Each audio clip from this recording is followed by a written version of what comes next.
మాజీ ప్రధాని మన్మోహన్ సింగ్ మృతి పట్ల దేశవ్యాప్తంగా సంతాపాలు తెలుపుతుంటే పెద్దపల్లి మున్సిపల్ అధికారులు మాత్రం సంబరాలు చేసుకోవడంపై విమర్శలు వస్తున్నాయి. నూతనంగా నిర్మించిన మున్సిపల్ కార్యాలయాన్ని అధికారులు ప్రారంభించారు. మాజీ ప్రధాని మన్మోహన్ మృతితో వారం పాటు సంతాప దినాలుగా ప్రకటించింది కేంద్ర ప్రభుత్వం. సంతాప దినాలతో రాష్ట్ర ప్రభుత్వం అధికారిక కార్యక్రమాలను కూడా వాయిదా వేసింది.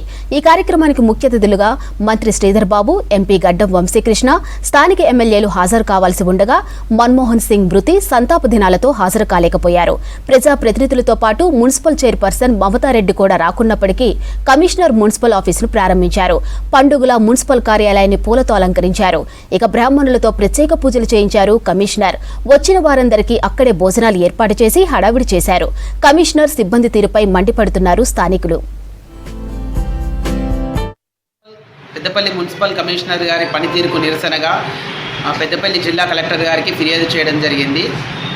ఈ నెల 26వ తేదీన భారత మాజీ ప్రధాని మన్మోహన్ సింగ్ గారి మరణానికి సంతాపంగా కేంద్ర రాష్ట్ర ప్రభుత్వాలు 27వ తేదీని సంతాప దినంగా మరియు సెలవు దినంగా ప్రకటించినప్పటికీ మున్సిపల్ కమిషనర్ గారు ఆదేశాలను బేఖతరు చేస్తూ సంతాప దినాన్ని సంబరాల దినంగా చేసుకుంటూ పెద్దపల్లి మున్సిపల్ నూతన భవనాన్ని విందు వినోదాలతో ప్రారంభించడం జరిగింది. ఈ సమావేశానికి ముందుగా జిల్లా కలెక్టర్ గారిని, ఎమ్మెల్యే గారిని ఇన్వైట్ చేసినప్పటికీ కూడా వాళ్ళు రాష్ట్ర ప్రభుత్వం సంతాప దినంగా ప్రకటించినందున వాళ్ళు ఈ ప్రోగ్రామ్ను క్యాన్సిల్ చేస్తున్నట్టు ప్రకటించినప్పటికీ కూడా మున్సిపల్ కమిషనర్ గారు సొంత నిర్ణయాలతో అధికారులందరితో కలిసి విందు వినోదాలతో సంబరాలు చేసుకొని నూతన భవనాన్ని ప్రారంభించారు. సంతాప దినాలు చేయాల్సిన చోట సంబరాలు చేసుకొని విందు వినోదాలు చేసుకున్నారు.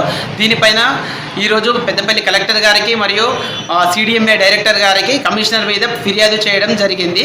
అవసరమైతే సంబంధిత మున్సిపల్ శాఖ మంత్రి గారికి కలిసి వినతి పత్రం ఇచ్చి ఆయన పైన